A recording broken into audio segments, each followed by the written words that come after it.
The school, boy, we have another Monday school, and today we're going to talk about things that are very, very personal to me.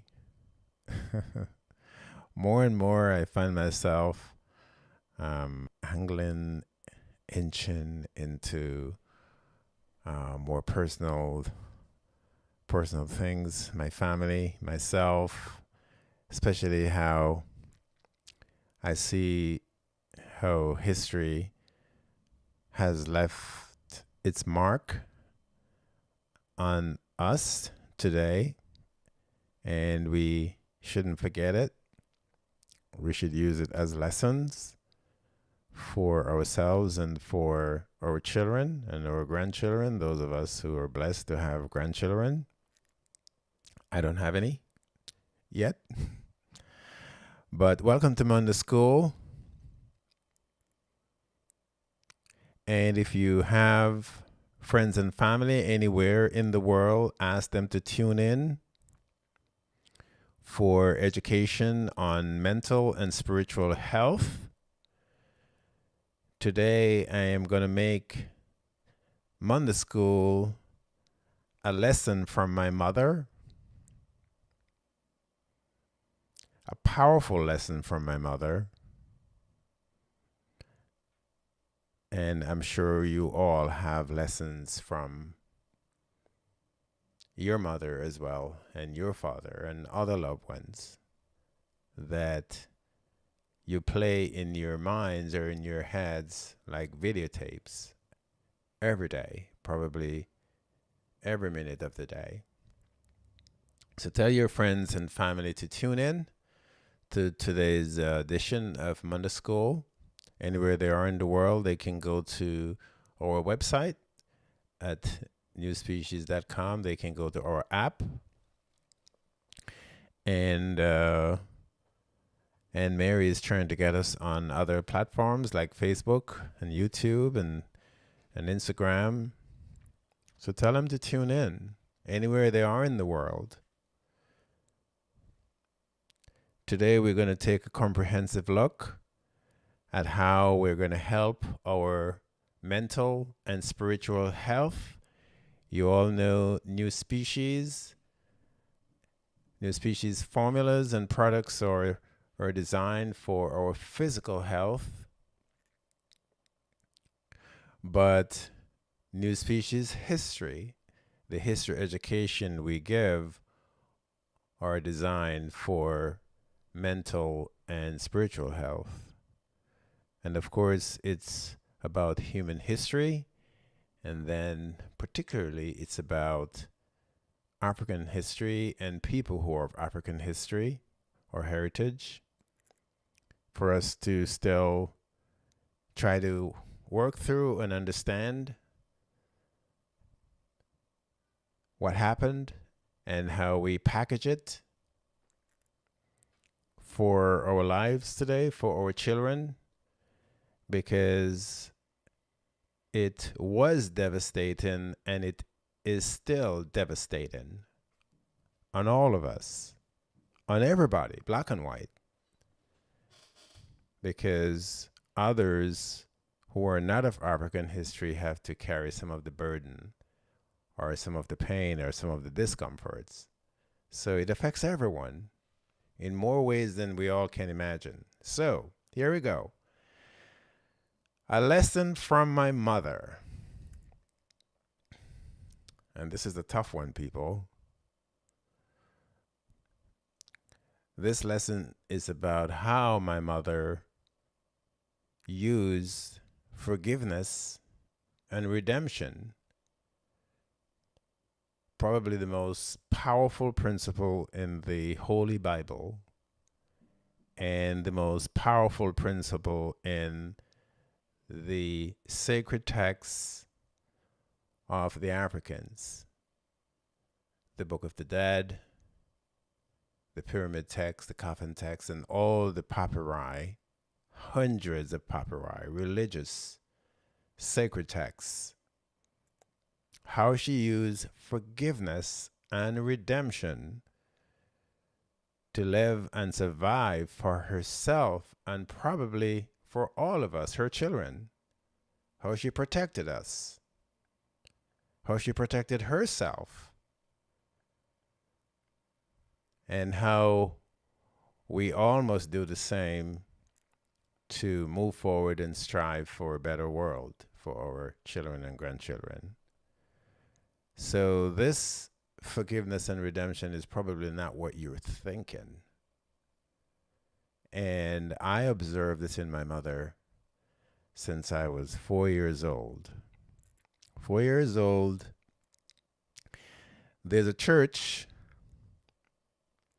that's on the hill where I was born.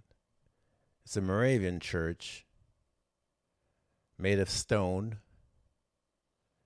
And from I was 3, 4 years old, I was going to church since I was a baby, but I started having memories, and I still have those memories from when I was 3, 4 years old. I used to go with her to church, and I used to sit on her right side.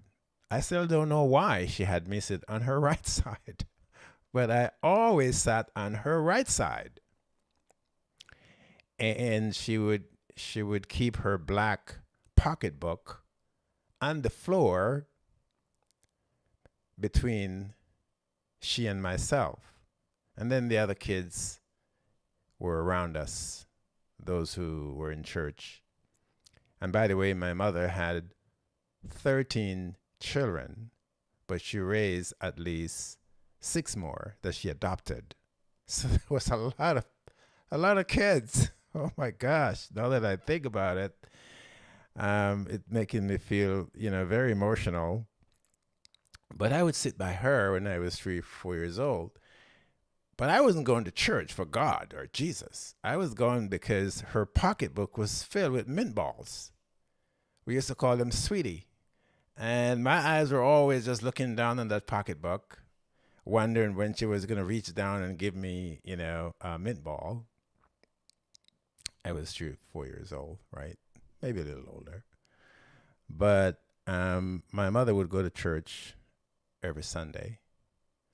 Every Sunday at 9 o'clock, because there are 2 hours of Sunday school before the actual adult church. So that was my mother.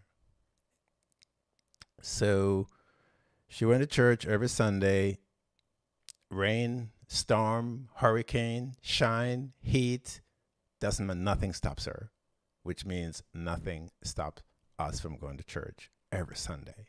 So that's how I grew up, people. So when I tell you that I have spirituality in me, it's not because I want it there, it's because it was put there by my mother. But that's not the lesson from my mother. The lesson from my mother is how she dealt with the challenges in life, the brutal challenges in life, and she never talked about them. My mother never talked about race, never once. She never talked about history. I have never heard her use a foul word in my whole life. I swear to you on that. Never heard her use even the word shit. That was my mother.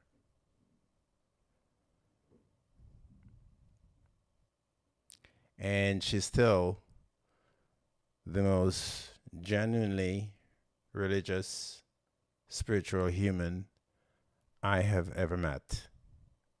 I have never heard her criticize anyone except her children. I've never heard her spoke ill of anyone. Never. Never, never. So I am going to get into why I think she lived by the principle, the biblical principle, and the Cushite Kemite principle of forgiveness and redemption. But before we get to that, we need to talk about how we lost everything. We lost everything. African people lost everything. Everything. So we're going to do a little recap on how it began so you can understand my mother's spirituality and what she taught me, what she taught us, her children, and others, because she was also a teacher and an officer in the church that we went to. So, a little recap. And my mother never talked about this, about Genesis 9 with Noah, mandating that Ham's son should be slave and servants of Shem and Japheth. My mother never talked about that. And she never talked about what happened after that, even though she knew these biblical stories, because she knew the Bible better than anyone except my father. My father, you just start to say any verse in the Bible, just start to say it or read it, and he'll finish it for you. That's how my father was with the Bible. But my mother, she knew the story of Noah declaring that Ham, who is black, he's African, he's the man from whom the Bible says the African tribes or the African race came from. So the Bible says in Genesis 9. So Ham, his son, that he named Canaan. So a lot of you don't know that Canaan was a piece of land that was part of Africa. Canaan was part of Africa. The land of Canaan was part of Africa. That is where Palestine now is, and Jordan and Israel. That piece of land was part of Africa. And the Canaanites there were the people of Ham. And those are the ones that Noah said in Genesis 9 should become slaves and servants of Shem and Japheth, who were white. But then it went beyond that. In Deuteronomy 20, in Joshua 6, and in other areas in the Bible like 1 Samuel, the mandate was there for all these people of the Canaanites to be slaughtered, genocide of women and children. So these were African people. These were not Jews, these were not Arabs. These were Canaanites of Ham. So you have to understand that perspective, that they were slaughtered, and some scholars believe, I believe as well, because Noah dehumanized them to be slaves and servants. They were dehumanized. And people, you know this from your own lives, personal lives. If you want to make someone irrelevant, if you want to make someone to be nothing, you dehumanize them. You call them a criminal. You call them dishonest. You call them a liar. You call them all these derogative names, and they're dehumanized. And now you can step on them. Now you can destroy them. Now you feel it's justified to destroy them. Now you feel that God doesn't love them because you don't love them. That's what happened here. So the Canaanites were slaughtered. It's in the Bible. Again, look at the verses in the Bible. Joshua, Samuel, Deuteronomy. It's all there. Go back and read it. These were African people who were being slaughtered. So after they were slaughtered, others moved in and took over the land. And that took place probably after 1200 BC. That was immediately before the time of Moses. Moses existed about between 1400 and 1200 BC. That's before Christ. That was the time of Moses. So Moses was given the mandate to slaughter the Canaanites, and Moses said, hell, I'm not doing it. And others went in and did it. So those were the Canaanites. So, and those were the first Israelites. Those were the original. The Canaanites were the original Israelites because the land got renamed to Israel, but now it's not. It's no longer African. So the whole piece of land, Canaan, was taken over, and it was governed for up until around 12, 1100 BC by the Kemites, the ancient Egyptians who were the Kemites. It was that piece of land was governed by them, and then eventually they gave it up as well because it was taken over by other people. So that is the beginning of Africans losing everything. That was the beginning.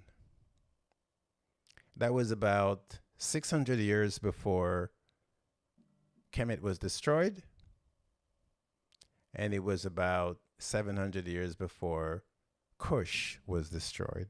And we're going to get to that. But that's Canaan. That's the land of Canaan. That's the land of the Canaanites.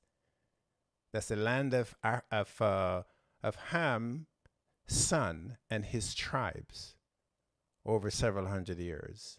They were Africans. And that's where the destruction of African people began.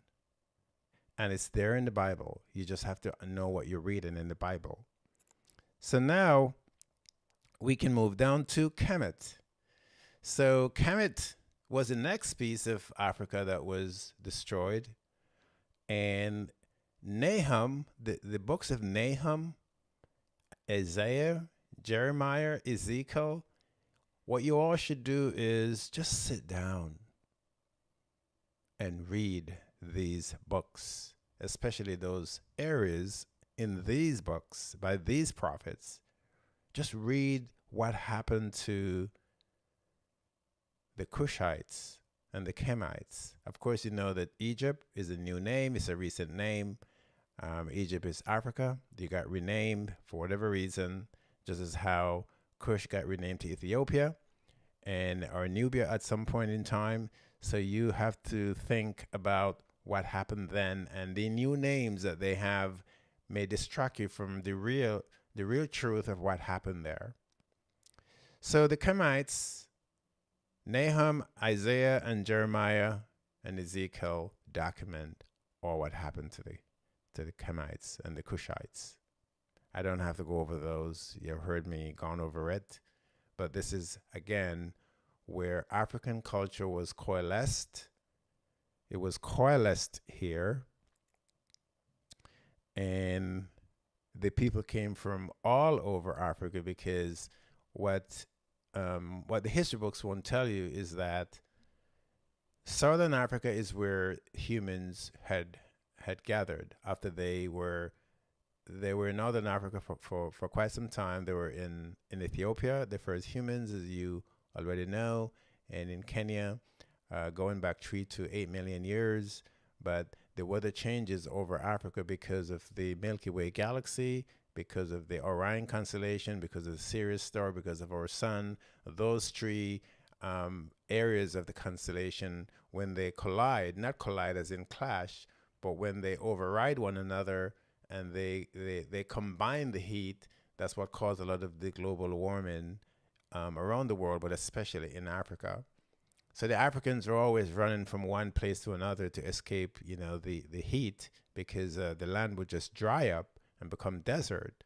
So they had run from Southern Africa to Northern Africa, when the Sahara about 6,000-7,000 years ago was a rainforest that became a savanna, right? And now it's a desert. But people still live in the Sahara, just as how the Nubian desert, there are people who still live in there. And even Kemet and Nubia had deserts, still have deserts to this day. And then down in Southern Africa is the Kalahari.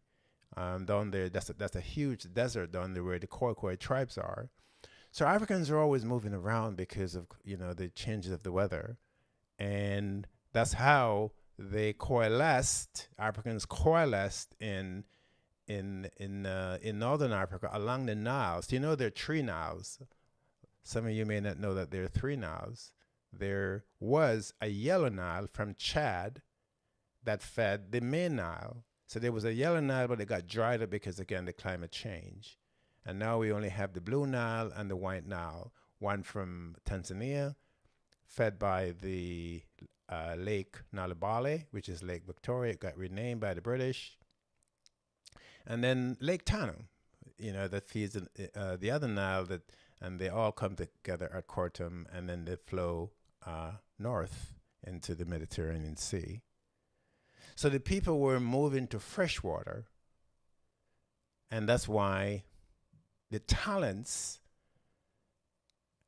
and the resources, the inventions of the Africans, that's why it coalesced, it came together around Kush and Kemet.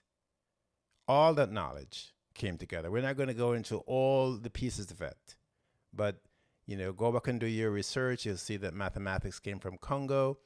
You'll see that smelting came from Mali and Chad, in metallurgy, and that existed at least 2,000-3,000 years before ancient Egypt, or before Kemet, before Kush. So all this knowledge, especially when it came to astrophysics, in terms of astronomy at Adam's Calendar in Southern Africa, and then you had the same thing, astrophysics at Naphtha in Nubia, right? So you have all this coalesced in Kush and Kemet. So Southern Africa's astrophysics was about 70,000 years before Christ, which meant it was about 65 years before Kemet, about 65 years before Kush. And then Naphtha was about 10,000 years before Kemet, same thing, about 10,000 years before Kush. So you got to have all these historical contexts to understand what really happened. So we talk about Kush and Kemet. Go read Nahum. If you don't want, it's not in the history books. It's not in the colleges, all this information. So you have to go back to the Bible.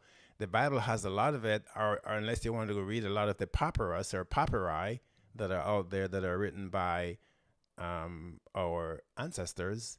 But all this information is not readily available. But thanks to the Jews who wrote the Bible, they wrote it in the Bible.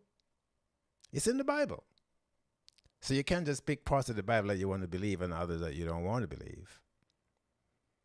And then after speaking about we losing everything, the massive human devastation of slavery, a lot of you don't understand what really happened. Well, we're not going to get into this in this episode, but between 12 and 20 million slaves, or people, about between 12 and 20 million were taken out of Africa.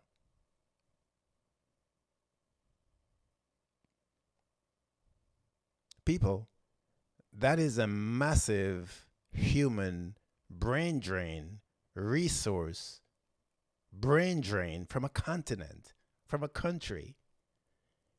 Because you all know that the most precious resource of any country are its people, its citizens, right?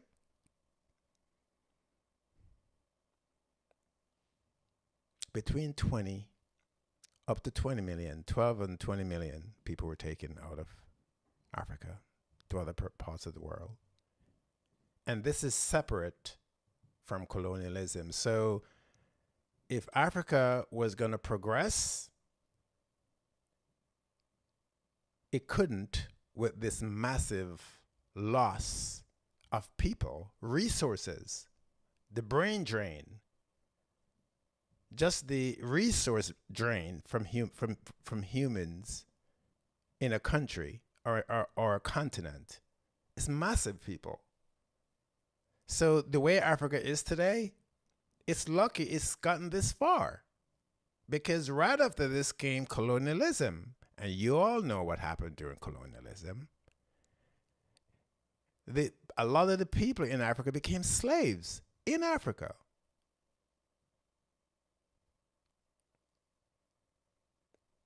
And then, of course, trillions of dollars in the natural resources were taken out to other parts of the world. Trillions of dollars.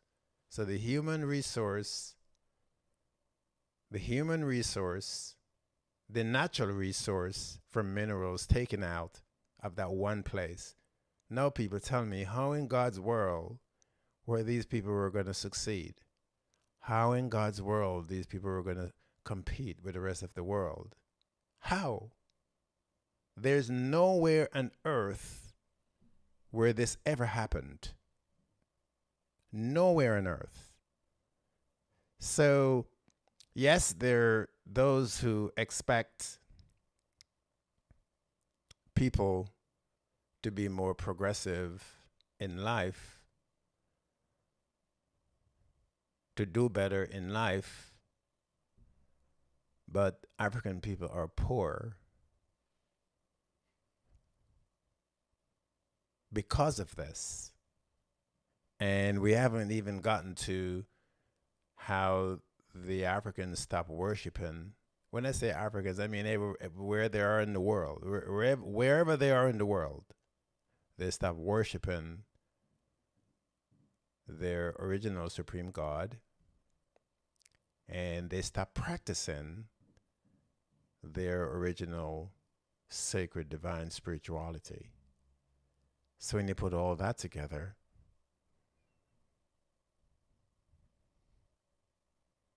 we have lost everything. What else is there? So a lot of you have brought this to me and asked me what my thoughts were. So the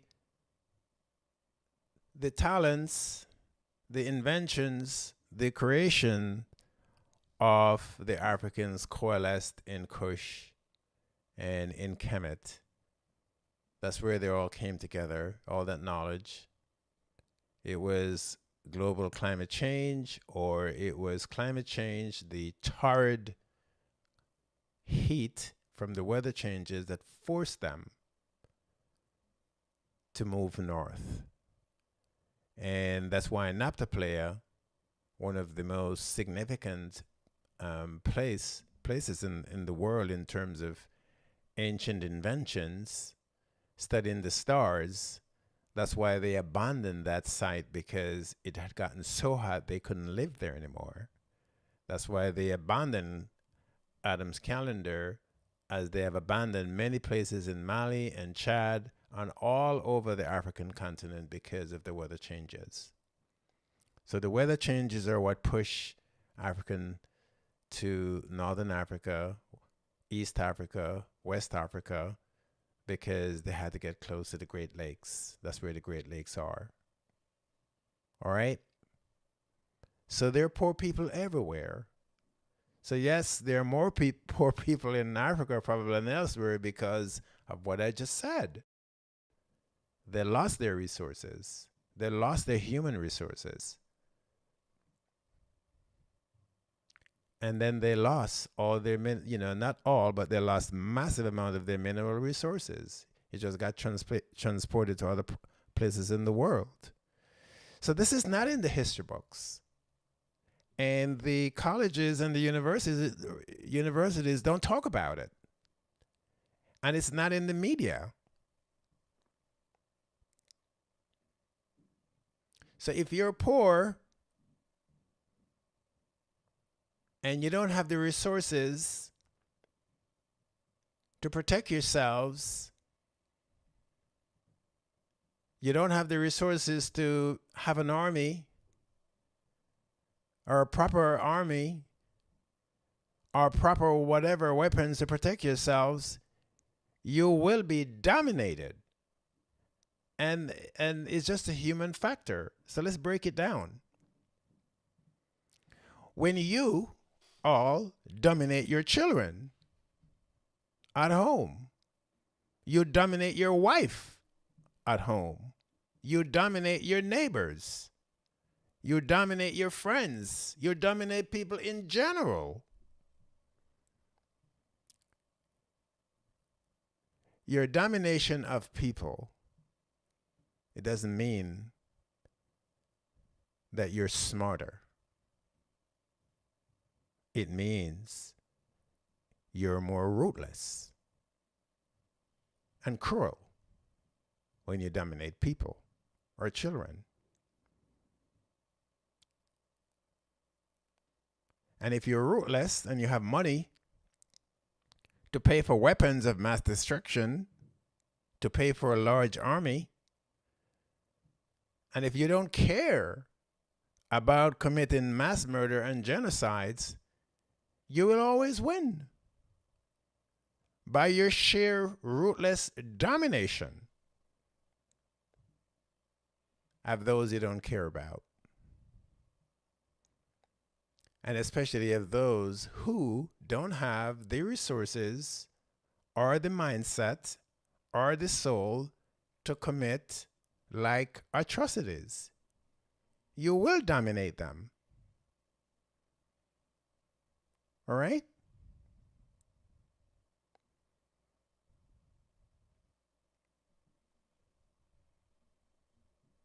So my mother, I think she knew this, and that's why she never criticized people. And what I've come to realize since I got older, I used to think of her as this powerful woman. And at some point, I would even wonder what she was feeling. I literally did as an adult, especially when my father got sick and he was dying. My mother was just the tower of strength. You know, it would seem to me that she was unfazed by his suffering, because I remember very clearly how my father used to ask God to take his life, why God was making him to suffer. And he used to ask God, why are you making me to suffer like this? What did I do? Okay, he suffered when the prostate cancer spread to his bone. I think, up to the point of his death, he weighed maybe 60 or 70 pounds. He was just all bones. And he just couldn't move. And he would just pray for God to take his life. But my mother, she just went about life, went about everything. And I never saw her cried once. I'm not saying she didn't. I never saw her cried once. And before I tell you about my mother's spirituality, I'm going to tell you about her. So my mother, after my father died, my mother had diabetes, and it wasn't that bad at first, but eventually she had to do 4 or 5 amputation, probably more, because the doctors would try to save her legs when she started getting gangrene in her toes. So they would cut a toe here, they cut a toe there from the other foot. My mother loved cute shoes. I tell you, she'd go to church every Sunday, and there's nothing she loved like her cute shoes. And they would just squeeze her toes, and they would become sore and never get better. And eventually they got gangrene, and so they would amputate her toes one by one until they amputate one leg, and then they amputate another leg. And then they had to go back and re-amputate the same leg they had amputated a few years before. And I've never heard her cried or complained. I never heard that woman cried or complained. Just as how she didn't cry about my father. Even when my father died, I didn't see her cry. Never saw her cry. And then she went through all the amputation in the hospital in Black River, St. Elizabeth. She never cried.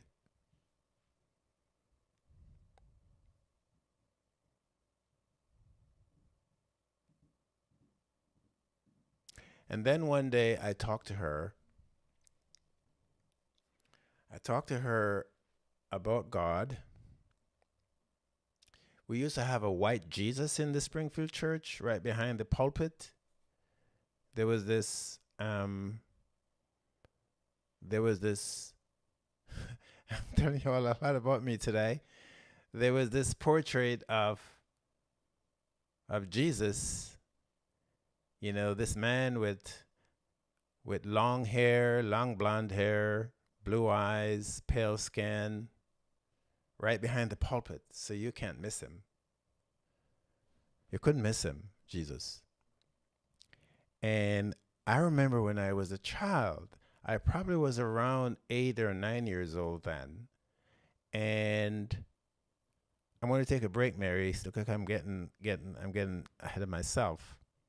But I got to tell you before we take the break, I got to tell you about me and that Jesus. I didn't see Jesus then as white. I didn't even know he was white at that age. He was just Jesus. You know, I didn't think in terms of black and white.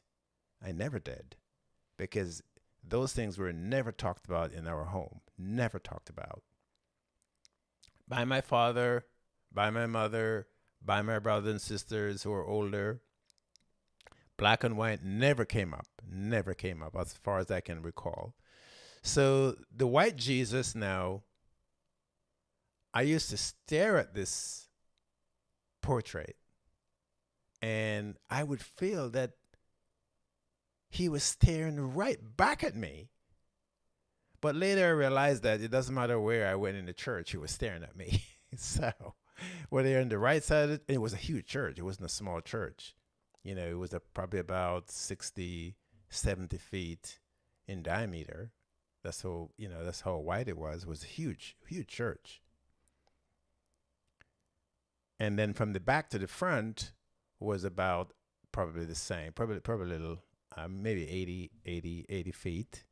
And then we were closer to the front of the church. My mother was always like in the third or so row. So I would stare at this man, Jesus, in the portrait. And one day I asked my mother, Mom, why is my head swelling when I look at him? And my mother said, it's a good thing. It's because you have the Spirit of God in you. That's what she would say to me. But I remember every Sunday I sat there and I would stare at that man, and sometimes I would fall asleep, because I used to sleep when I was a kid. I just fall asleep because the preacher would go on the pulpit and he would preach for 1.5 hours nonstop. And you're not supposed to get up and pee or do anything during the time. So that's what my mother said to me. It's the Spirit of God moving through you. That's why your head's swollen. It's a good thing. So when we come back, we're going to wrap up and talk about the lesson from my mother. Because the lesson from my mother, now that I have gotten so much into our history and our ancestors, I'm beginning to realize that my mother was teaching me things, teaching us things, and she wasn't using words to do it. She was using her own way of conducting herself, her own actions were the lessons. And the more I talked to my brothers and sisters about it, I realized that was her way of teaching us how to live and survive in this world, and how to teach our children and grandchildren to survive in this world. So when we come back, I'm going to tell you how this woman lived. And I think a lot of you out there today, black and white, but especially black folks, I think that's the way you live today without knowing it. So when we come back, we're going to talk about the real lesson from my mother.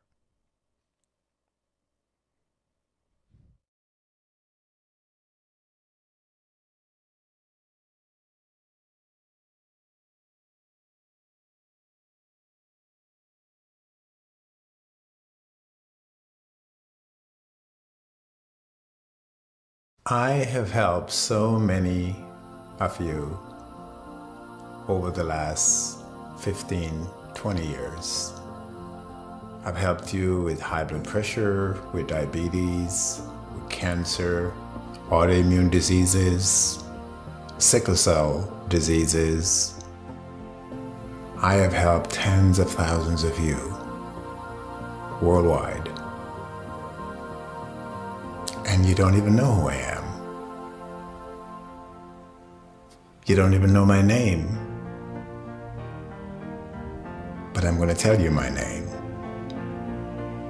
I am Aston Farquharson. I am the founder of New Species Corporation. I am the CEO and president of New Species Corporation. And I want to thank you all for allowing me and my team at New Species to help you. And I hope over the next weeks and months and years to come, we will be able to help many more of you. But in the meantime, I want to talk to you about human history. Human history based on science, based on DNA science, based on paleoanthropology, and all the discoveries that have been made, and human history, human evolution. So I'd like to share some of the knowledge I have about human history. The what, when, where of human history, and in the end, how I believe human history play a role in our health, in our diets, and how its knowledge can help us to live longer and better. I will begin with one piece of land located between the Mediterranean Sea and Tanzania, and one lake that we all should consider a lake that is like the Mother of God, the mother of mankind. And this lake is called Lake Nalubale. It was renamed Lake Victoria by the British about 100 years ago. So let's talk about this one strip of land. It is not separated by oceans. It is not separated by seas. It's not separated by water, stretching from Egypt to Tanzania. So this one piece of land has an area called Olduvai Gorge in Tanzania, right by the Rift Valley, not far from Kenya. Olduvai Gorge is where scientists and paleoanthropologists believe the first humans on Earth appear. 1.9 million years ago, the Homo habilis appeared there. Thereafter came Homo erectus about 1.2 million years ago. But even before habilis and erectus, Lucy existed about 3.2 million years ago. So why is this piece of land so important? From Tanzania to Kenya to Ethiopia to Somalia to Eritrea to Sudan to Nubia to ancient Egypt. All these countries had tribal kingdoms existing there for probably 10,000 years. And these people very likely emerge from Homo erectus. Homo sapiens emerged around 1 million years to 500,000 years ago. So these tribal kingdoms and this one piece of land may be the people who created the first kingdoms on earth, the first villages on earth, the first civilizations on earth, the first empires on earth. And that's why we're going to talk about them.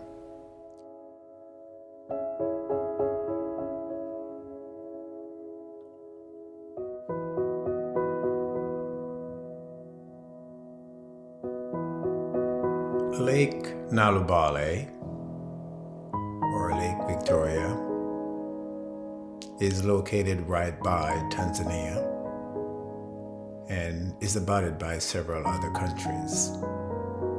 But what's important about Lake Nalubale is that Olduvai Gorge is right around the corner from Lake Nalubale. What does it mean? Water. Lake Nalubale feeds today, as in ancient times, many rivers flowing south into Africa. But even more importantly, Lake Nalubale feeds the Nile River, the entire Nile Valley, the White Nile, the Blue Nile. It feeds all the countries I have just mentioned, and it runs from Tanzania into the Mediterranean Ocean. That is how important the Nile River is to the Nile dwellers who have lived there for over 10,000 years. In some cases, there are artifacts showing that they may have lived along the Nile for at least 30,000 years.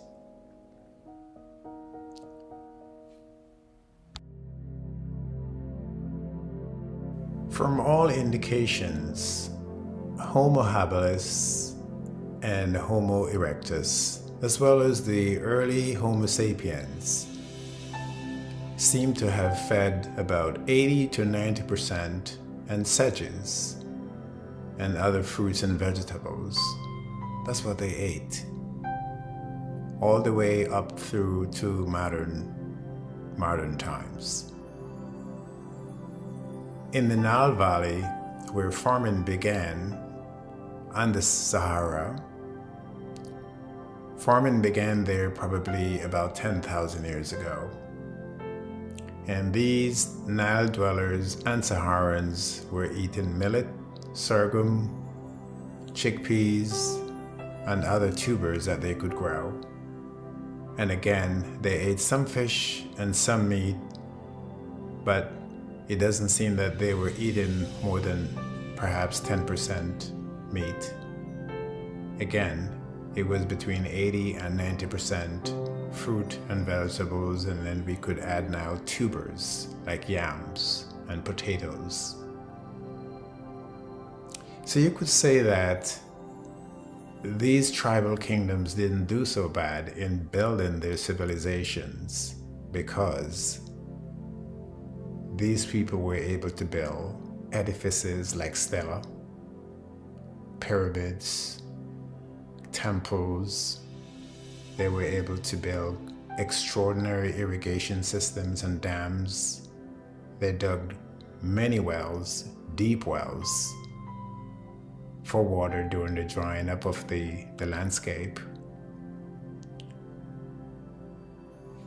And all the other extraordinary culture in artifacts, arts, architecture, science, astronomy, engineering, that these people engage in at an extremely high level before 3000 BC, possibly before even 4000 BC, 4,000 years before Christ.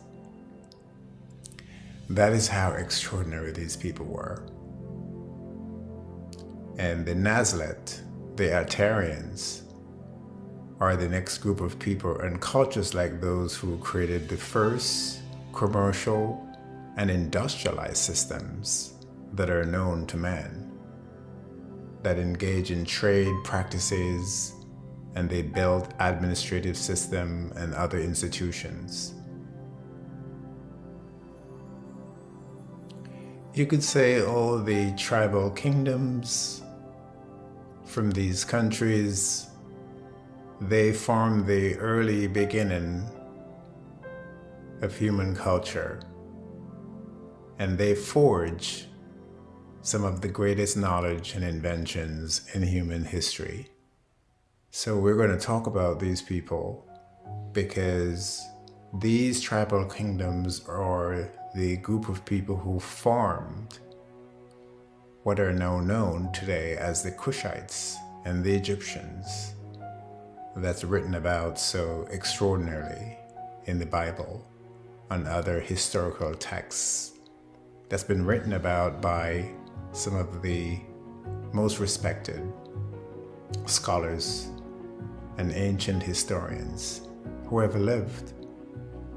So we're going to talk about all that, and I'm going to share all this information with you, and hopefully at the end of this discussion you'll be able to understand better about human history and human evolution and how you may need to live today to be able to live better and longer.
All right, welcome back. Welcome back to lesson from my mother and Monday school. We're going to wrap it up. We only have a few minutes, so and that's all I need, I think, to wrap it up. So, just to recap, a little bit, the genocides of Canaan and Kemet and Cush and slavery and colonialism made us reject. That's the cause. Everything I just said, we reject our original supreme God and sacred spirituality. Yes, we have. You should all admit to it. We accept other religions without really converting and adapting to them, which is weird. Really, really weird. We accept parts of the Bible, but we reject other parts. We adapt the Jewish biblical culture, but we don't get converted to Judaism. So at some level, we're just hypocrites. Either we accept something fully or we don't. We accept, the Arabic culture and religion, but we don't convert to Islam. We don't. So why bother go halfway or part of the way? And then there are others among us who adopt parts of Hinduism, but we don't really adopt the universal God and humanity and divinity of Hinduism. So in ways we're living our own brand of religion, which to me doesn't make any sense, but it just tells me that we just have a lot more to do. We have a lot more knowledge and information to gather to guide us in the right path. But the way my mother did it, was was different. And maybe a lot of you, that's what you do today. So I mentioned that my father, I never he died. He suffered for a couple of years before he died, and I never saw my mother cry. She prayed a lot for him. She prayed endlessly for him, but she didn't cry. And before she got sick herself, she buried all her friends. She buried all her friends. All her friends died. All her church sisters and brothers died, and she buried them because my mother was a burial minister as well. I guess she was a lot of things. So she buried all her friends, and she gladly buried all her friends.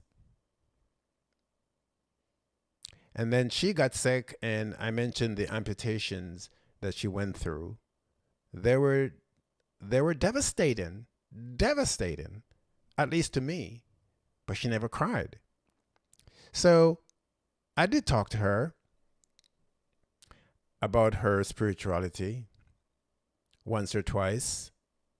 And what I discovered from my mother was shocking, absolutely shocking. It's still shocking to me to this day. But then it made sense why my eldest brother died. She cried. When my eldest brother, Emery, died, I saw my mother wept. And she wept because she said he should be burying her, not her burying him. But she wept. But when I talked to my mother about spirituality, what I discovered from my mother is that my mother did not live for this world. My mother didn't care much about this world. My mother said there was so much evil in this world. This world is not of God. This world is not of the true and living God she believed in. So my mother did not live for this world. My mother did not care about this world. I guess if the doctors had cut off her hands and other body parts, she probably wouldn't have cared. Because she didn't live for this world. She didn't care about this world because this world was so filled with evil people. So she prayed and worshiped God dutifully, powerfully, profoundly, going to church every Sunday, becoming a burial minister, a church officer, because she was living for the next world. She didn't care about this world. She didn't care for the things of this world. That's what she told me. That's what she taught me. And she didn't study history the way I have, but she must have known enough to realize how evil the world is, truly evil. So my mother had moved on. She was the true Cushite. She was the true Kemite. She was the true African Cushite Kemite, where my mother forgives everything in this world that's bad.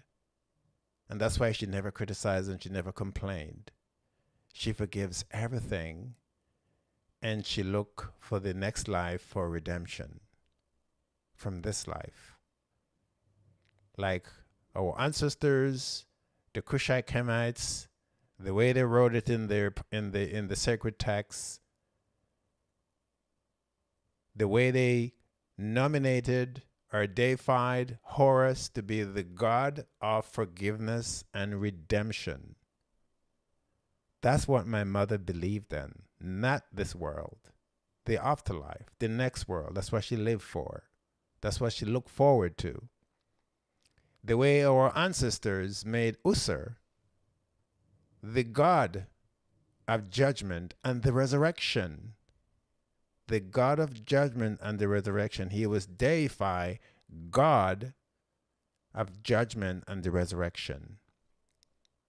That's what my mother believed in. I don't think my mother ever heard about Usser. I don't think she ever heard about Heru. I doubt it. But she knew about Jesus. She loved Jesus. She loves God. So that's what my mother believed in. She believes in forgiveness and redemption.